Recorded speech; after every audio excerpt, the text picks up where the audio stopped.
The desert stretched out like a cracked, crimson canvas, a sea of sand where mirages danced and died. Kane Dalton squinted against the glare, a worn Stetson pulled low over his eyes. His lips were cracked and his throat felt like sandpaper, but the promise of gold, or at least enough to pay off the gambler who owned a piece of him, kept him trudging. Rumor had it, a train moved through these desolate wastelands, a phantom carriage laden with riches. Some said it was a mirage, a trick of the light and heat. Others claimed it was a demon, a hellish machine that devoured those foolish enough to chase it. Kane was inclined to believe the latter, but desperation had a way of dulling skepticism. And then there was her.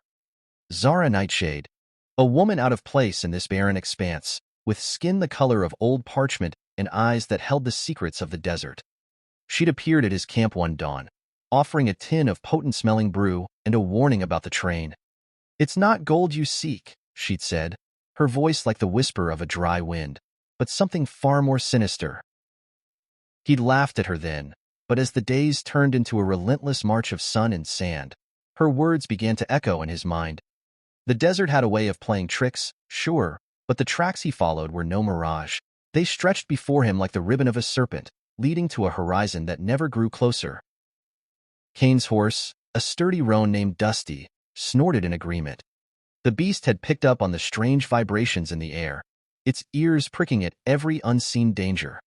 The silence was thick, the kind that pressed down on a man's soul. It was only broken by the occasional hiss of the wind, carrying whispers that seemed to beckon him closer to the train's path. Zara rode beside him, her dark eyes scanning the dunes as if they held the answers to ancient riddles.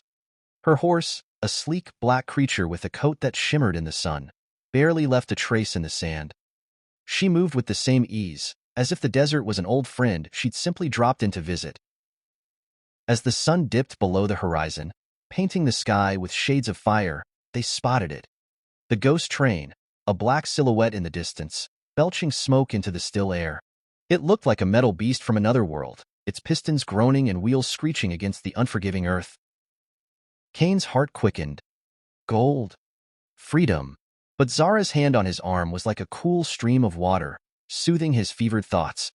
"Remember my words," she said, her gaze serious. "We're not just hunting treasure, Kane. We're walking into the jaws of the unknown." They approached the train as it ground to a halt, the scent of burning metal and something else, something inexplicable, filling their nostrils. The engineer's creation loomed before them, a twisted amalgamation of steel and dark magic. The air crackled with an energy that set Kane's teeth on edge. The train's doors slammed open, revealing an interior that was as much a part of the desert as the sands outside. Gears and levers twisted and turned, powered by a force that seemed to come from the very earth beneath them. And there, at the heart of it all, stood the engineer, his eyes alight with madness. The man was a contradiction, dressed in a tattered duster that was too clean for the desert, his skin pale and his eyes a piercing blue. "Welcome," he called out, his voice a strange blend of joviality and menace. "You've come to witness the birth of a new era, my friends." Kane and Zara exchanged a wary glance. They'd come for gold, but they'd stumbled into the lair of a madman. The train's metal hull groaned and shuddered, as if alive with some malevolent force. It was time to make a choice: stay and face the horrors within, or flee into the embrace of the desert night, leaving the secrets of the ghost train to the whispers of the sands. Kane's hand hovered over his revolver, the weight of it reassuring in the face of the unknown. Zara, on the other hand, seemed almost calm, her eyes fixed on the engineer with a strange intensity. Her fingers brushed against the pouch tied to her belt, a silent promise of herbal remedies and ancient magic. "We came for the gold," Kane said, his voice gruff, a mask to hide the churning in his gut. The engineer laughed, a high-pitched, almost hysterical sound. "Gold? You're small-minded, both of you. This is more than gold. This is progress, evolution." He gestured to the heart of the train, a pulsating, crimson orb that seemed to draw the very life from the desert. A sudden tremor shook the train. The desert seemed to respond, the sand rippling like water disturbed by a stone. A low growl echoed through the air, a sound that was both animal and mechanical. "We should go," Zara whispered, her voice barely audible over the growing chaos. Kane hesitated.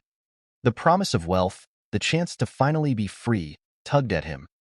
But the look in Zara's eyes, a mix of fear and determination, was a stark reminder of the dangers that lurked within these iron walls. With a heavy heart, he nodded. They turned to flee, the train's infernal machinery roaring to life behind them. The desert stretched out before them, a vast and unforgiving expanse.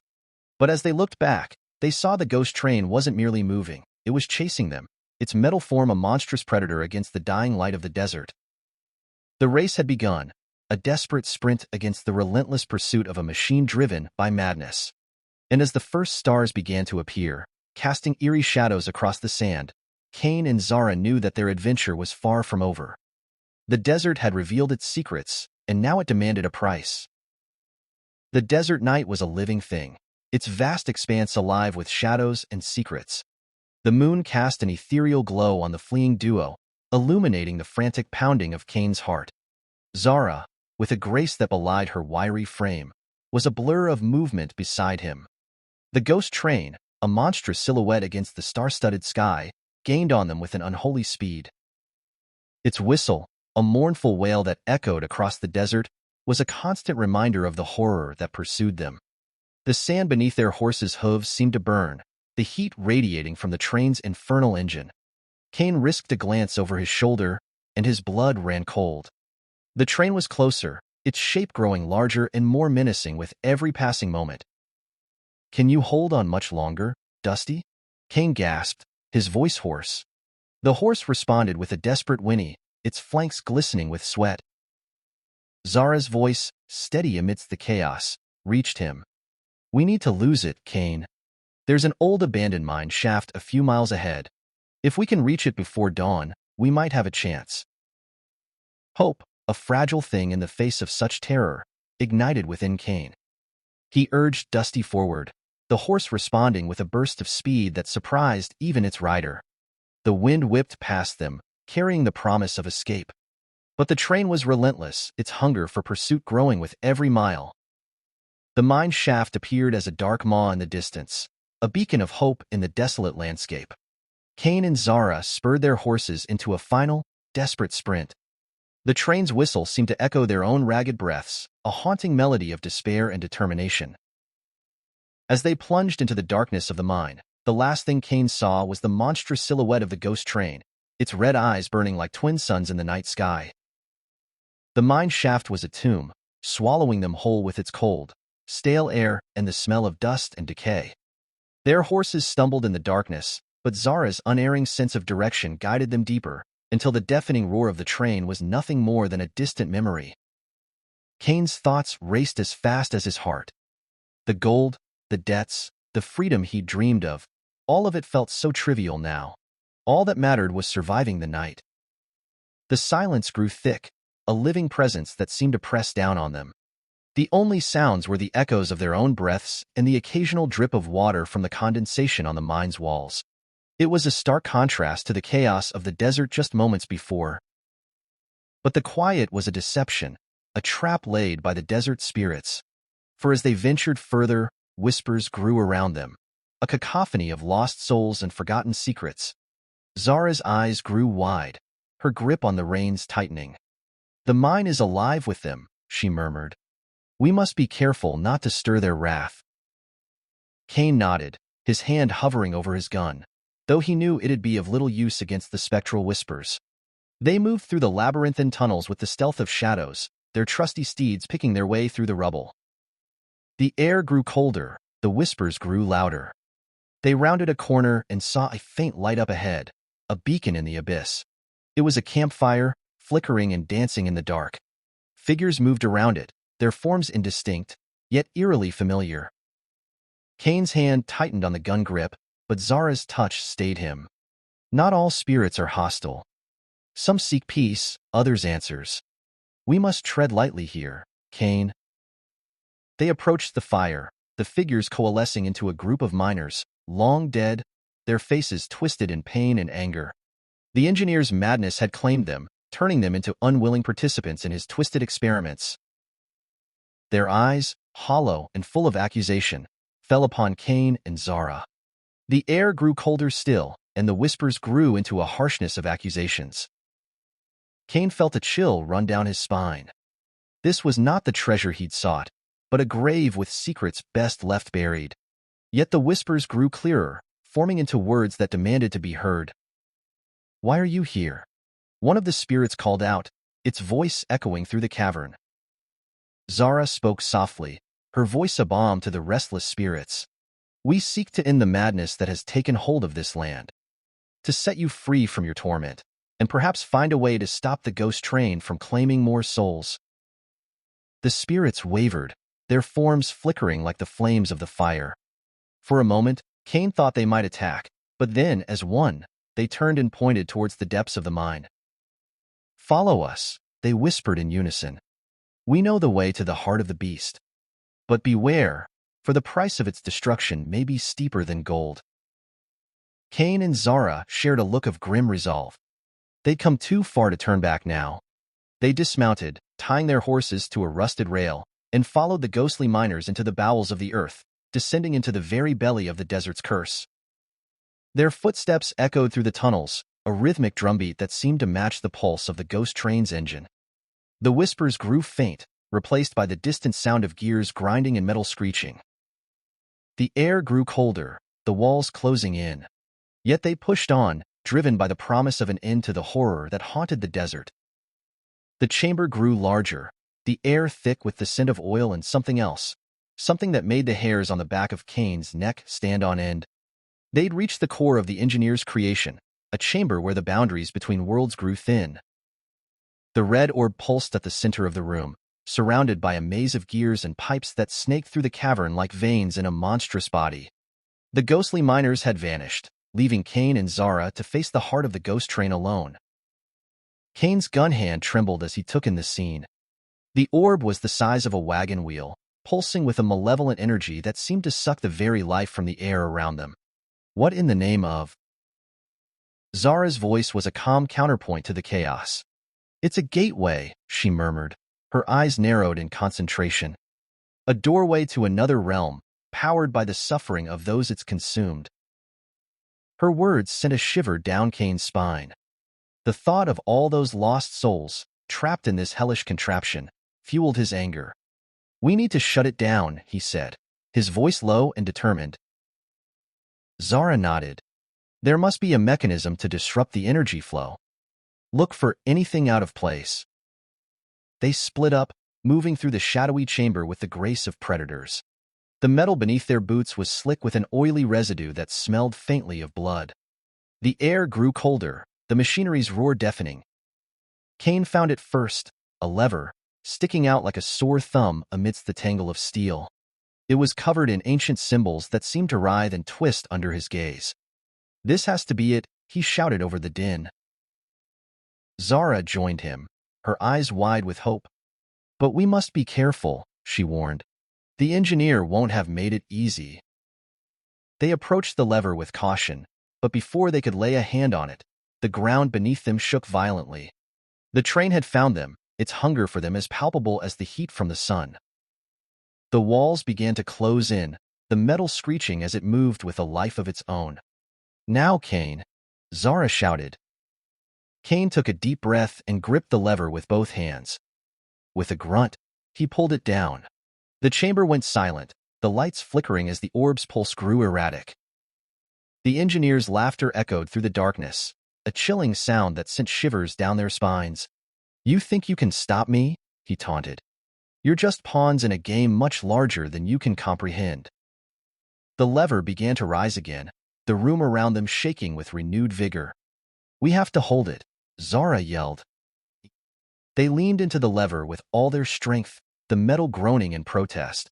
The pressure grew unbearable, their muscles screaming in protest. And then, with a sound like the world itself cracking open, the orb exploded in a burst of crimson light. The walls of the chamber shuddered, and the ground beneath them gave way. Kane and Zara clung to the lever, their eyes locked, as the ghost train's power waned. The once solid floor turned to sand, swirling around them like a tornado. When the dust settled, they were back in the desert. The mine shaft collapsed behind them. The ghost train was gone, its malevolent spirit released into the night. They stood, panting, staring at the spot where the train had been. The air was eerily still, the only sound the distant whisper of the wind. Zara spoke first, her voice filled with a newfound determination. "We've stopped it for now. But the desert holds many secrets. We must be vigilant." Kane holstered his gun, his respect for the herbalist deepening. "I'm in this to the end," he said. "Whatever comes next."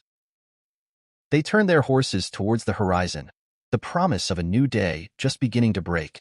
The desert was a dangerous place, filled with the unknown, but together, they had faced down the ghost train. And if there were more monsters lurking in the shadows, they would face them too.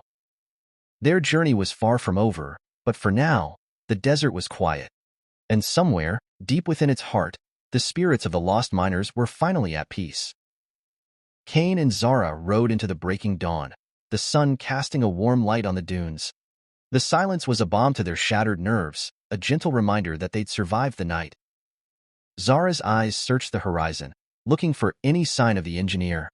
"We can't let him rebuild that abomination," she said, her voice hard. Kane nodded, his eyes never leaving the horizon. "We'll find him," he said, "and we'll stop him." Their path was fraught with danger, as the desert held secrets that not even Zara fully understood. They encountered strange beasts that seemed to be part machine, part animal, remnants of the engineer's twisted experiments. Each encounter tested their resolve, but they pressed on, driven by the promise of a world free from the ghost train's terror. As they traveled, they picked up a ragtag group of allies, desert nomads who'd suffered under the engineer's reign, survivors with their own stories of loss and hope. Together, they formed a makeshift posse, bound by a shared cause. The trail grew cold, the tracks of the ghost train swallowed by the ever-shifting sands. Yet Zara's instincts led them on, her knowledge of the desert's whispers guiding them to the engineer's hidden lair. It was a place of nightmares, nestled in the crook of a rocky outcrop, a bastion of steel and shadow, where the line between man and machine blurred. The air was thick with the stench of burning oil and the acrid scent of ozone. Kane's hand hovered over his gun, his eyes scanning the horizon for any sign of movement. "We're close," he murmured. Zara nodded, her eyes gleaming with a fierce light. "I can feel it." The final confrontation was inevitable, a showdown between the forces of the natural world and the unbridled power of mad science. The posse approached the fortress with caution, their hearts heavy with the weight of their mission. But the desert had one final trick to play. As they reached the gates, the ground beneath them began to tremble.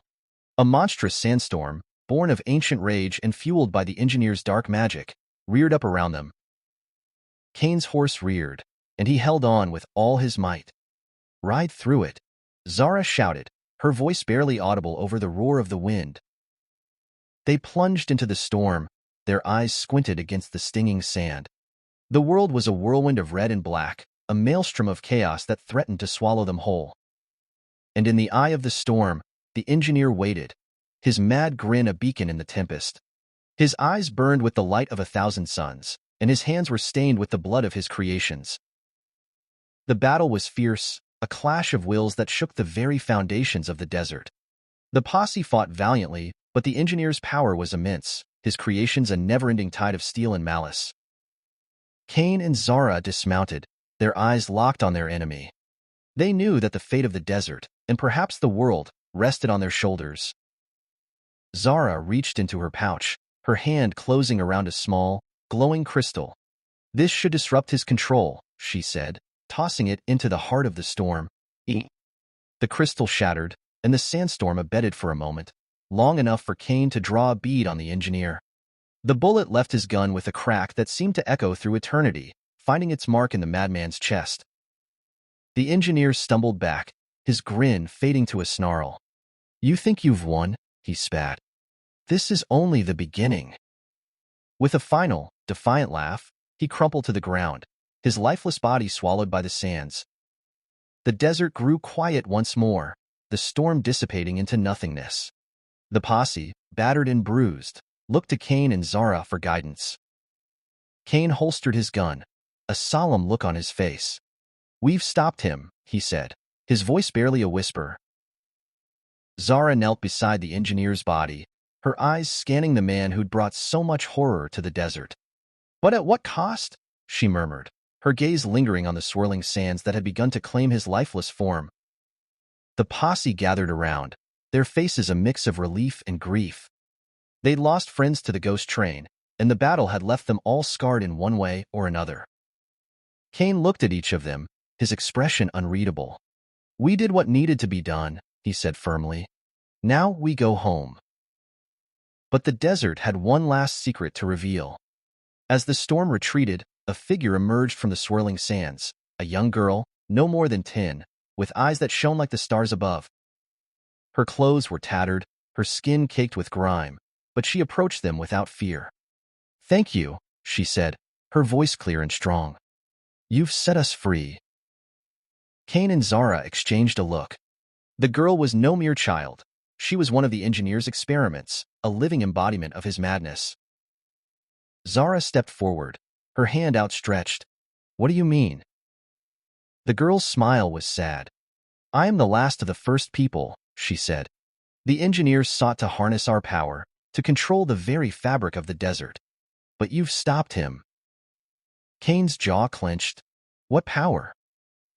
The girl looked at the collapsed fortress, her eyes glowing. "The power of the ancients, the power of the land itself." Her words sent a shiver down Kane's spine. He'd seen enough of the supernatural to know that some things were best left alone. Zara studied the girl, her gaze thoughtful. "What will you do now?" The girl looked up at them, her eyes shining with hope. "I will find the others," she said. "Together, we will heal the desert and keep the engineer's creations at bay." Kane and Zara knew that the ghost train might be gone, but the legacy of its creator remained. They mounted their horses, the girl by their side. The desert stretched out before them, a vast and unforgiving expanse that had tested them in ways they never could have imagined. But they rode on, their hearts filled with a new purpose, to protect the land they'd come to love, and to ensure that the horrors of the past remained buried. The posse grew into a makeshift family, each member bringing their own skills and stories to the table. They faced bandits and monsters, treachery and betrayal, but they never lost sight of their goal. Together, they sought to restore balance to the desert, to mend the wounds left by the engineer's madness. And as they rode into the sunset, the whispers of the sands grew fainter, the shadows less menacing. The ghost train was no more, but the legacy of the desert spirits remained. And in the hearts of Kane Dalton and Zara Nightshade, the flame of hope burned brighter than ever. Thank you for watching this video. I hope you enjoyed it. If you did, consider subscribing to stay updated with our latest stories, give us a like if you want to see more, and drop a comment below to let us know your thoughts.